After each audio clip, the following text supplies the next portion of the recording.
আসসালামু আলাইকুম রহমতুল্লাহ বরাকাতুহ। আলহামদুলিল্লাহ ওয়াসসালাতু ওয়াসসালামু আলা রাসূলিল্লাহ বাদ। সুপ্রিয় দর্শক শ্রোতা ভাই বোন, রমাদানুল কারীম একজন মুমিনের জন্য আমল এবং ইবাদতের ভরা বসন্ত। বছরের অন্য সময়ের আমল এবং ইবাদতের ঘাটতি পুষিয়ে দেওয়ার জন্য রমাদান হলো সবচাইতে মোক্ষম সুযোগ। এই জন্য রমাদানকে সবচাইতে পরিকল্পিতভাবে এবং রুটিন মাফিক যদি আমরা কাটাতে পারি, তাহলে ইনশাআল্লাহ বিইذনিল্লাহ রমাদান আমাদের জন্য অর্থবহ হবে এবং আমাদের সারা বছরের ইবাদতের ঘাটতি পুষিয়ে নিতে সহায়ক হবে। আর সেজন্য আমরা আজ রমাদানের 24টা ঘন্টা কিভাবে কাটাবো সে প্রসঙ্গে একটি রুটিন প্রস্তাব করব ইনশাআল্লাহ বিইذনিল্লাহ। রমাদানের রুটিন প্রসঙ্গে সর্বপ্রথম যে সময় নিয়ে কথা বলবো তা হলো সাহরি খেতে ওঠা বা ভোর রাতের সময়টা। ভোর রাতে আমাদের উঠে সাহরি খাওয়া এটি সুন্নাহ। কেউ যদি মধ্যরাতে অতিরিক্ত খান বা শুরু রাতে অতিরিক্ত খান এবং সাহরিতে তার খাবারের চাহিদা নাও থাকে, তারপরও সাহরি খাবার জন্য উঠা এটা সুন্নাহ এবং গুরুত্বপূর্ণ। কারণ রাসূল করিম সাল্লাল্লাহু আলাইহি ওয়াসাল্লাম বলেছেন, তাসাহহারু ফাইন্না ফিস সাহুরি বারাকাহ, তোমরা সাহরি খাও কারণ সাহরি খেলে তার মধ্যে বরকত রয়েছে। এই খাবারের ভিতরে বরকত রাখা হয়েছে। অল্প হলেও খাওয়া সুন্নাত, বিশেষ করে খেজুর খাওয়ার কথা বিভিন্ন হাদিসে রয়েছে। আমরা সাহরিতে আর যাই খাই একটা করে খেজুর অন্তত খাবো। সাহরি খেতে যখন আমরা উঠবো, কমপক্ষে সাহরি খাওয়ার আগে আধা ঘন্টা যেন আমরা সময় পাই, সেভাবে আমরা উঠবো। কারণ একজন মুমিনের কাছে 24 ঘন্টা সময়ের ভিতরে সবচেয়ে গুরুত্বপূর্ণ সময় হলো ভোর রাতের সময়টা। কারণ এই সময়টাতে আল্লাহ সুবহানাহু ওয়া তাআলা দুনিয়ার আসমানে নেমে আসেন এবং বান্দাদেরকে ডেকে ডেকে তাদেরকে ক্ষমা করে থাকেন, তাদের চাওয়াগুলোকে মঞ্জুর করে থাকেন। আল্লাহর নৈকট্য অর্জনের জন্য সবচেয়ে মোক্ষম সময় হলো এটি। এই জন্য তাহাজ্জুদের সালাত, যত নফল নামাজ আছে তার ভিতরে সবচেয়ে গুরুত্বপূর্ণ নফল নামাজ তাহাজ্জুদের নামাজ। বছরের অন্য কোনো সময়ে আমরা এত গুরুত্বের সাথে হয়তো পড়তে পারি না। রমাদান মাসে তাহাজ্জুদের নামাজ পড়া আমাদের সকলের জন্য সহজ, কারণ আমরা সাহরি খেতে উঠছি। এই জন্য এই সুযোগটাকে কাজে লাগানো উচিত। 30টা দিনই আমাদের প্রতিদিনই একটা সময় বরাদ্দ থাকা উচিত তাহাজ্জুদ নামাজের জন্য। 2 রাকাত করে তাহাজ্জুদ পড়বো আমরা। বিশেষ কোনো সূরা কেরাত ঠিক করা নাই, যে কোনো সূরা দিয়ে আমরা সাধারণভাবেই পড়বো এবং তাহাজ্জুদের নামাজ পড়ছি, শুধু এটুকু নিয়ত থাকলে চলবে। মনে মনে আমরা 2 রাকাত করে পড়বো। 2 রাকাত, 4 রাকাত, 6 রাকাত, 8 রাকাত, যতটুকু তৌফিক হয় পড়বো। প্রত্যেকটা রাকাত খুব দীর্ঘ করার চেষ্টা করব। দাঁড়িয়ে লম্বা কেরাত পড়ার চেষ্টা করব, আস্তে আস্তে পড়ার চেষ্টা করব এবং খুব বেশি লম্বা কেরাত মুখস্থ না থাকলে একটা সূরাই বারবার পড়তে পারি, কোনো অসুবিধা নেই। এবং রুকুতে যখন যাব তাসবিহ অনেকবার পড়বো, আস্তে আস্তে পড়বো। রুকু থেকে দাঁড়িয়ে আবার দীর্ঘ সময় অপেক্ষা করব, সেজদা এরকম লম্বা করে করব, উঠে বসে আবার অপেক্ষা করব। এভাবে প্রত্যেকটা রোকনকে যত ধীরস্থিরতার সাথে করা যাবে, তাহাজ্জুদের মান তত বেশি, যে কোনো সালাতের মান তত বেশি উন্নত হবে। আমাদের আয়েশা রাদিয়াল্লাহু তাআলা আনহা রাসূল আকরাম সাল্লাল্লাহু আলাইহি ওয়াসাল্লাম তাহাজ্জুদ প্রসঙ্গে বলেছেন, লা তাসআল আন হুসনিহিন্না ওয়া তুরিহিন্না, তিনি যে নামাজগুলো পড়তেন রাতে, সেগুলোর সৌন্দর্য আর সেগুলোর দৈর্ঘ্য নিয়ে আর বলো না।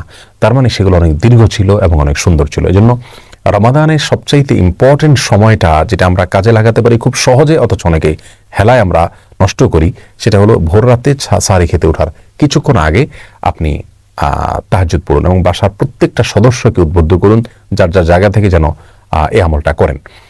এরপরে তাহাজ্জুদের পরে আমরা সাহরি খেয়ে নেব। সাহরি অনেকে খেতে খেতে আজানের সময় পর্যন্ত নিয়ে যান, এটা উচিত না। আজানের সময় ঠিক আগ মুহূর্তে শেষ করেন, এটা সুন্নাহ বিরোধী কাজ। সুন্নাহ হলো বুখারীতে আসছে, রাসূল করিম সাল্লাল্লাহু আলাইহি ওয়াসাল্লাম সাহরি খাওয়া শেষ করতেন, এরপরে আজান এবং সাহরির মধ্যবর্তী 50টি আয়াত তেলাওয়াত করা যায় পরিমাণ সময় তিনি গ্যাপ রাখতেন। তার মানে এত আগে সাহরি খেয়ে শেষ করতেন। আনুমানিক 10 মিনিট সময় আমরা বলতে পারি। 10 মিনিট সময় এত লাগে না, 5 থেকে 10 মিনিট সময় অন্তত গ্যাপ দেওয়া উচিত।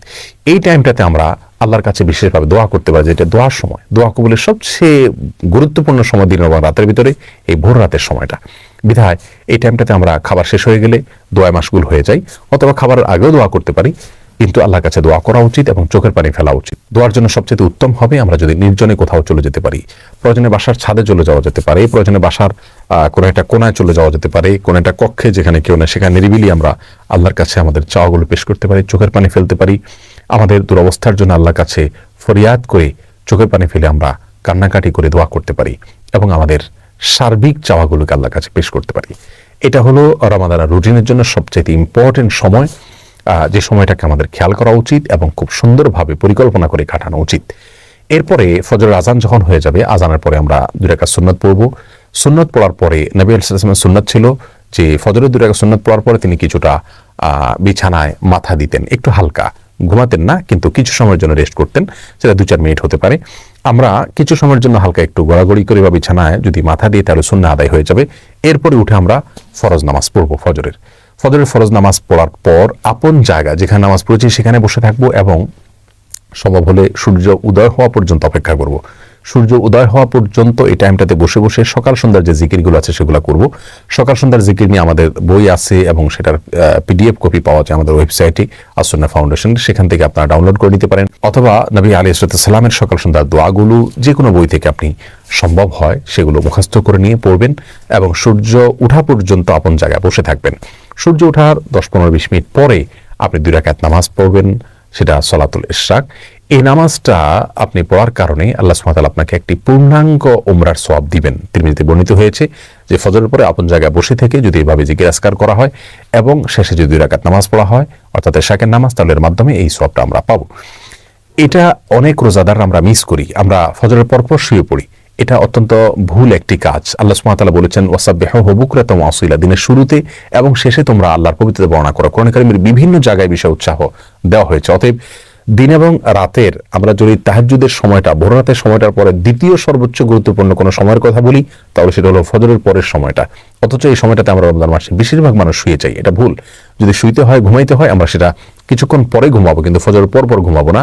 জিকির আজকার এবং তাসবিহ তেলাওয়াতে মাশগুল থাকবো ইনশাআল্লাহ বিইذনিল্লাহ। এরপরে যদি আমরা ঘুমাই, রেস্টও করি, সেটা পরিমিত হওয়া উচিত এবং লিমিটেড সময়ের জন্য হওয়া উচিত, মেপে কাজ করা উচিত। আমরা 2 ঘন্টা, 2.5 ঘন্টা বা 1.5 ঘন্টা যার যতটুকু প্রয়োজন আমরা ঘুমিয়ে উঠে তারপরে আমরা তেলাওয়াত করলে সেটা সবচেয়ে ভালো। কারণ ঘুম থেকে ওঠার পরে মানুষের মন মানসিকতা থাকে অত্যন্ত ফ্রেশ। এই অবস্থাতে কোরআনে কারীম যদি আমরা তেলাওয়াত করি, অর্থ সহকারে বোঝার চেষ্টা করি, কোরআনে কারীম রমজান মাসে আমরা তেলাওয়াত করি পুরোটা একবার বা একাধিকবার আমরা পড়ে শেষ করব, খতম দেব ইনশাআল্লাহ, সেটা খুবই ভালো হবে এবং সে সুন্নাহ। কিন্তু এর পাশাপাশি আমরা যদি অর্থ বোঝার চেষ্টা করি সেটা হবে আরো ভালো, শোনার উপরে সোহাগা। প্রতিদিন আমি যদি অন্তত একটা পৃষ্ঠা অর্থ এবং ব্যাখ্যা সহকারে কোনো একজন আলেমের তত্ত্বাবধানে হলে আরো ভালো হয়।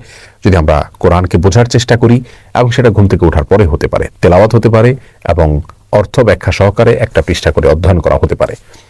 এরপরে আমরা কিছু সময়ের জন্য ইসলামিক বই পুস্তক পড়তে পারি। বিশেষ করে ডক্টর খন্দকার আব্দুল্লাহ জাহাঙ্গীর রাহিমাহুল্লাহর যে বইগুলো আছে এগুলো ইসলামের বেসিক বিষয়গুলো সম্পর্কে ধারণা নিতে অনেক বেশি সহায়ক। এই বইগুলো আমাদের কাছে থেকে থাকলে সেগুলো আমরা পড়তে পারি। অনলাইনে PDF কপি পাওয়া যায় অনেকগুলো, সেগুলো নিয়ে আমরা কিছু সময় পড়ব। এরপর যখন জোহরের আজান হবে বা জোহরের ওয়াক্ত হবে, জোহরের এখানে 2 রাকাত নামাজ আছে, জাওয়ালের নামাজ বলা হয়, বুখারীতে আসছে, বিভিন্ন হাদিসের কিতাবে আসছে। এই নামাজটি প্রায় বিলুপ্তির পথে, আমরা আলোচনায় এটা ভুলে গেছি। সেটা হলো সূর্য যখন আপনার পশ্চিম আকাশে ঢলে পড়ে অর্থাৎ জোহর ওয়াক্ত শুরু হয় তখন থেকে নিয়ে আপনার জোহরের ফরজ নামাজের বা জোহরের নামাজের আগে আগে যে নামাজটা পড়া হয় নফল নামাজ, এই জোহর নামাজ পড়ার জন্য রাসূল আকরাম সাল্লাল্লাহু আলাইহি ওয়াসাল্লাম উৎসাহ দিয়েছেন।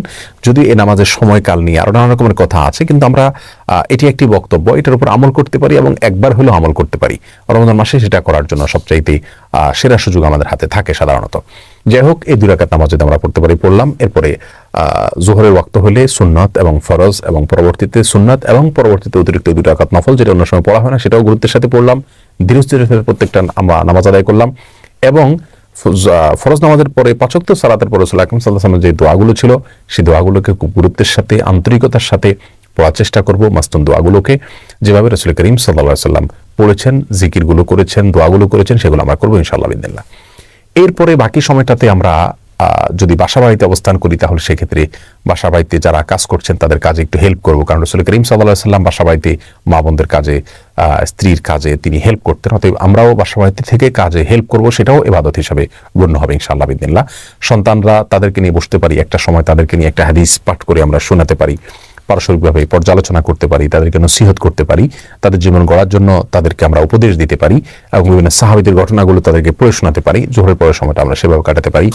এরপরে দুপুরে একটু কায়ুলা করা সুন্নাত, সম্ভব হলে কিছু সময়ের জন্য আমরা একটু রেস্ট করলাম, সেটা খুব সংক্ষিপ্ত হতে পারে, কিন্তু শুইলে একটা সুন্নাহ আমার আদায় হয়ে গেল। এরপর শোয়া থেকে উঠে আমরা আবারও তেলাওয়াত অথবা অন্যান্য বই পুস্তক পড়া সেগুলোতে আমরা লেগে যেতে পারি। আসর নামাজের পরে মাগরিব পর্যন্ত এই সময়টা খুবই গুরুত্বপূর্ণ, কারণ দিনের শুরুতে এবং শেষে তাসবিহ পাঠ করতে বলা হয়েছে। সন্ধ্যার যে জিকিরগুলো কোরআন হাদিসে বর্ণিত হয়েছে, দোয়াগুলো বর্ণিত হয়েছে, সেগুলোকে আমরা আসর থেকে মাগরিব এই সময়টাতে আমরা করতে পারি। এমনকি এক জায়গায় বসে না থেকে আমাদের ইফতারের আয়োজন করতে করতেও আমরা এই দোয়াগুলো পড়ে ফেলতে পারি যদি মুখস্থ থাকে। আর মুখস্থ না থাকলে সকাল তো সন্ধ্যার যে দোয়ার বই আছে সেগুলো দেখে দেখে আমরা দোয়াগুলো পড়ে ফেলতে পারি। পুরো মাস আমরা দেখে দেখে পড়লে ইনশাআল্লাহ দোয়াগুলো আমাদের মুখস্থ হয়ে যাবে আজীবনের জন্য। এবং সবাইকে উৎসাহ দেব যাতে করে দোয়াগুলো সবাই পড়েন। আর সন্ধ্যায় অর্থাৎ দিনের শেষে আল্লাহ সুবহানাহু ওয়া তাআলার তাসবিহ বর্ণনা করা, এটা আল্লাহ সুবহানাহু ওয়া তাআলার কাছে খুবই পছন্দনীয়, বিধায় সেটা আমরা করবো ইনশাআল্লাহ বিইذনিল্লাহ। আর আসরের পরে মাসনুন দোয়া, যে নামাজের পরবর্তী দোয়া, সেটাও করতে আমরা অবশ্যই ভুলবো না। মাগরিবের আজান হয়ে গেলে বা আপনার যখন ইফতারের সময় হবে, ইফতারের সময় হওয়ার সঙ্গে সঙ্গে বিলম্ব না করে ইফতার করব, কারণ ইফতার দ্রুত করা আর সাহরি শেষের দিকে করা এটা সুন্নাহ, এবং নবী আলাইহিস সালাম এটাকে এই জাতির কল্যাণের পূর্ব শর্ত হিসাবে আখ্যায়িত করেছে। বিধায় আমরা সূর্য অস্ত যাওয়ার পর বিলম্ব না করে খুব দ্রুত ইফতার করে ফেলবো ইনশাআল্লাহ বিইذনিল্লাহ। ইফতারিতে অস্বাস্থ্যকর কোনো কিছু খাবো না। খুব বেশি ভাজা পোড়া খাওয়ার অভ্যাস আমাদের দেশে মানুষের, অতিরিক্ত ভাজা পোড়া খাওয়ার ফলে রাতে দাঁড়িয়ে ইবাদত বন্দেগী করা কঠিন হয়ে যায়, তারাবি পড়া কঠিন হয়ে যায়, সুন্দরভাবে কাটানো যায় না। সেজন্য উচিত হবে স্বাস্থ্যসম্মত খাবারগুলো খাওয়া এবং যথাসম্ভব অস্বাস্থ্যকর খাবারগুলোকে পরিহার করা, এবং খেজুর দিয়ে ইফতার করা সুন্নাত, যদি সম্ভব হয় খেজুর দিয়ে ইফতার করব। ইফতারের পরে দোয়া পড়ব যাহাবাজ জামা ওয়াবতাল্লাতিল উরুক ওয়া সাবাতাল আজরু ইনশাআল্লাহ, অর্থাৎ গ্লানি দূর হলো এবং ঘাম শুকিয়ে গেল, ইনশাআল্লাহ আমার বিনিময় আল্লাহর কাছে জমা থাকলো। এ দোয়া আমরা পড়তে পারি। আরো দোয়া রয়েছে। ইফতারি দোয়া পড়লাম, ইফতার করলাম, এরপরে আমরা মাগরিবের নামাজ আদায় করবো ইনশাআল্লাহ। মাগরিব নামাজের পরে সময়টা আমরা তারাবিতে যে পারা আজকে তেলাওয়াত করব বা যে অংশ তেলাওয়াত করব সেটার অর্থ ব্যাখ্যা যদি সম্ভব হয় একটু দেখে নিলে ভালো হয়। আর যদি খতম তারাবির সুযোগ না থাকে তাহলে সেক্ষেত্রে অন্তত এই টাইমটাতে, মাগরিব থেকে এশা, এই টাইমটাতে কোনো অবস্থাতে শোবো না, কারণ আমাদের অনেকের অভ্যাস আছে রমজান মাসে ইফতারের পরে শরীরটা ক্লান্ত হয়, আমরা শুয়ে পড়ি। কারণ রাসূল করিম সাল্লাল্লাহু আলাইহি ওয়াসাল্লাম সম্পর্কে আমাদের আয়েশা বলেছেন, কানান নবী সাল্লাল্লাহু আলাইহি ওয়াসাল্লাম ইয়াকরাহুন নাওমা ক্বাবলা আয়েশা, এশার আগে ঘুমোতে তিনি অপছন্দ করতেন, এজন্য এশার আগে সময়টাতে আমরা ঘুমাবো না। যথাসম্ভব ইবাদত বন্দেগী, সাধারণ কোরআন তেলাওয়াত, তারপরে আপনার ইসলামিক বই পুস্তক পড়া বা ইসলামিক লেকচার শোনা, এগুলোর পিছনে আমরা সময় ব্যয় করব। কোন অবস্থাতে আমরা এই সময়টাতে অন্তত ঘুমাতে যাব না বা অন্তত শুইতেও যাব না। যাই হোক, এরপরে এশার নামাজ আদায় করে, তারাবি নামাজ আদায় করে খুব ধীরস্থিরতার সাথে তারাবি শেষ করব, খুবই আস্তে আস্তে করার চেষ্টা করবো ইনশাআল্লাহ। রাতের খাবারটা এশার আগে খেয়ে ফেলতে বলে ভালো হয়। আর যদি এশার পরেও খাই তাহলে বিলম্ব না করে এশার পরে দ্রুত শুয়ে পড়ব। এশার পরে অন্য কোনো কাজ না করাই উত্তম, কারণ কানান নবী সাল্লাল্লাহু আলাইহি ওয়াসাল্লাম ইয়াকরাহুন নাওমা ক্বাবলা আয়েশা ওয়াল হাদিসা বাদা, এশার পরে তিনি কথাবার্তা বলা পছন্দ করতেন না। তবে হ্যাঁ, স্বামী স্ত্রীর কথাকে প্রশংসনীয় বলেছেন, তিনি নিজেও স্ত্রীর সাথে কথা বলতেন, সেটা ভিন্ন কথা। কিন্তু সচরাচর আড্ডা এগুলো আমরা করতে যাব না। টেলিভিশন অথবা সোশ্যাল মিডিয়াতে স্ক্রল করা, এগুলো থেকে আমরা বেঁচে থাকবো। এশার পরে খুব দ্রুত আমরা শুয়ে পড়ার চেষ্টা করব, তাতে ভোর রাতে আগে আগে উঠা আমাদের জন্য সহজ হবে। পরিকল্পনা করে কোরআনে কারীমের জন্য প্রতিদিন এক পারা করে বা 1.5 পারা করে বা 2 পারা করে, যার যতটুকু তৌফিক কুলায় আমরা বাজেট করব, বরাদ্দ করব, এবং সেই অনুযায়ী আমরা প্রতিদিন ইনশাআল্লাহ বিইذনিল্লাহ কোরআন তেলাওয়াত করে যাব। এবং সময় ফিক্স করে নেব যে কোন টাইমটাতে আমি করব, আমি কি ঘুম থেকে উঠে সকালে করব, নাকি জোহরের পরে করব, নাকি মাগরিবের পরে করব, এই সময়টা আমরা ফিক্স করে নিব ইনশাআল্লাহ বিইذনিল্লাহ। আল্লাহ তাআলা আমাদের সকলকে এই রমাদানে বেশি থেকে বেশি, উত্তম থেকে উত্তমতর ইবাদত করার তৌফিক দান করুন। আর সবচেয়ে গুরুত্বপূর্ণ বিষয় হলো রমাদানে গুনাহ থেকে বেঁচে থাকা, কারো গীবত পরচর্চা যেন না হয়, টেলিভিশনে মোবাইলে হারাম কোনো জিনিস যেন দেখা না হয়, শোনা না হয়, এই বিষয়গুলোর প্রতি খুব বেশি খেয়াল করব। তাকওয়া চর্চাই হলো রমজানের সিয়ামের সবচেয়ে বড় উদ্দেশ্য। আল্লাহ তাআলা আমাদের সকলকে সেই উদ্দেশ্য সাধন করার তৌফিক দান করুন। রমজানের প্রত্যেকটা মুহূর্তকে সঠিকভাবে ভালোভাবে কাটানোর তৌফিক নসিব করুন। মা বোনরা যারা কাজকর্ম করবেন, রান্নাবাড়া করবেন, এর ফাঁকে ফাঁকেও তারা তাসবিহ, তাহলিল, জিকির এগুলো চালু রাখবেন, কারণ বিনা উযুতে তাসবিহ তাহলিল করা যায়, দুরূদ পাঠ করা যায়। যে সমস্ত জিকিরগুলো বেশি বেশি করতে উৎসাহ দেওয়া হয়েছে কোরআন এবং সুন্নাহর নির্যাস, যেগুলো যেমন দুরূদ, ইস্তিগফার, তারপরে দোয়া ইউনুস এবং ইয়াদাল জালাল ওয়াল ইকরাম, এরকম আরো অনেকগুলো দোয়া আছে, সেগুলোকে আমরা চলতে ফিরতে, উঠতে বসতে সবাই করতে থাকবো। আল্লাহ তাআলা আমাদের সবাইকে তৌফিক দান করুন। আসসালামু আলাইকুম ওয়া রাহমাতুল্লাহি ওয়া বারাকাতুহু।